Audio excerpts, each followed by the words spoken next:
yeah, it's all about the numbers with a lot of these record companies. Everything is the quantitative analysis. They want to see the numbers. They want everything tangible. They want to be able to, touch it, the five senses and all of that. But certain things, you just, it's not everything is quantifiable. But I guess they got to do what they got to do. So whatever. But yeah, so there's that part of the whole one hit wonder thing. But here's the caveat to that, which I found to be very interesting, right? Not everyone who is dubbed in the category a one hit wonder, and I'm using air quotes again, they don't necessarily like stay in that category. A lot of them do, but there's some they kind of move on and they kind of progress and have a bit of a excuse me, they have a bit of a longevity in a sense, out of their one hit wonderness. Now, what do I mean by that? I'm going to use a prime example. We all know this particular artist very well, Vanilla Ice, right? He came out in 1990 with his song Ice Ice Baby, right? I'm not going to get into all of that. Most of us know how the song go. There was a whole thing about how he the thief it from them banners across the pond. I forget the name of the song, but there was a whole thing and he sung out the part that he was like, it's not the same, blah, blah, blah, blah. Whatever, right? Good. That was in a documentary I saw some years ago. I don't even remember if it was MTV or whoever. But anyway, I digress. So anyway, he comes out with the song Ice Ice Baby, his one and only hit, right? But even though he only came up with that one song as an artist, he has managed to remain a pop culture reference for the past 30 years. I mean, to his demise, because he's become like how do I put this delicately? Not poking fun at anybody or anything like that, because I know we live in a very sensitive time and age. So, but basically, it was during the time where I think it was like around the time with the movie White Men Can't Jump, and that whole thing like that. So basically, he was like the joke of like, white guys can't rap, white guys can't jump, white guys can't do this, white guys can't do that, blah, blah, blah, blah, blah, right?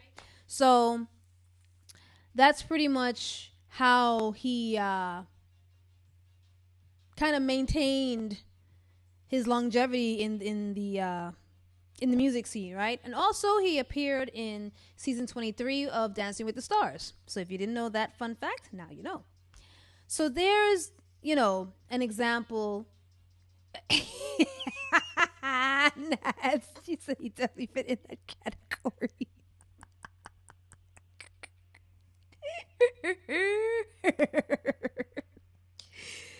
Yeah, I mean, hey, we can probably spend another 30 minutes alone on that, but I'm not gonna do that tonight. So, so yeah, so there's that example. Oh yes, that's right. Yes, thanks, Nats. He was in Celebrity Rehab, right? So he was in a couple of reality shows. I mean, it's crazy. I mean, I don't think even he would have thought that he would have had a career like being on TV and reality shows. I'm sure he probably thought like, okay, I got this one in the bag. I'm gonna come up with a next single, whatever it is, and boom, boom, boom. And he had a house flipping show. Oh, see, you see. So I mean, he's dubbed a one hit wonder, but he kind of did pretty well for himself. So I mean, I don't know if that was a fluke or it was intentional or a bit of both, but yeah. Now, here's the flip side to that, right? Once again, there's another artist by the name of Frank Zappa, Zappa, right? He's been classified as a one-hit wonder, quote unquote, because his solo hit song, Valley Girl, if you guys remember that song, or not, here's a song you can check in your leisure. That song hit the top 40 charts in 1982, and that was according to Entertainment Weekly. And even though he's like dubbed a one hit wonder with this song, he has actually a large body of work, including a double album entitled Freak Out, which was released with the original, members of the group Mothers of Invention. Then there was another one, Hot Rats, in 1969. That was another album he came out with, just to give you a little context, right? So go figure with that. How is he a one hit wonder and he also has music successful that, did well or what have you? But I don't know. I don't know what's their rhyme or reason, if they even have one, but c'est la vie.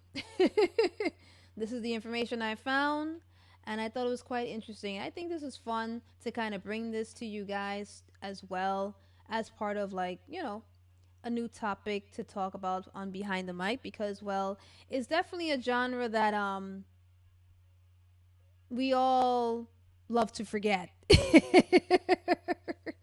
For obvious reasons, um Punky Brewster Dad. Yeah, it is fun, I mean, you kind of go back down memory lane. It's kind of like a time capsule as well, because a lot of songs, it personifies a certain decade, Excuse me one second. So it's like you hear this song and it's like, oh my god, I remember this song. And then all of a sudden it's like, boom, you remember all the lyrics. The melody comes back and it's like, how the hell that happen? you know it's interesting how the mind works sometimes. Certain things, it's like you just remember, it just takes like that one little, and then you remember other things not so much.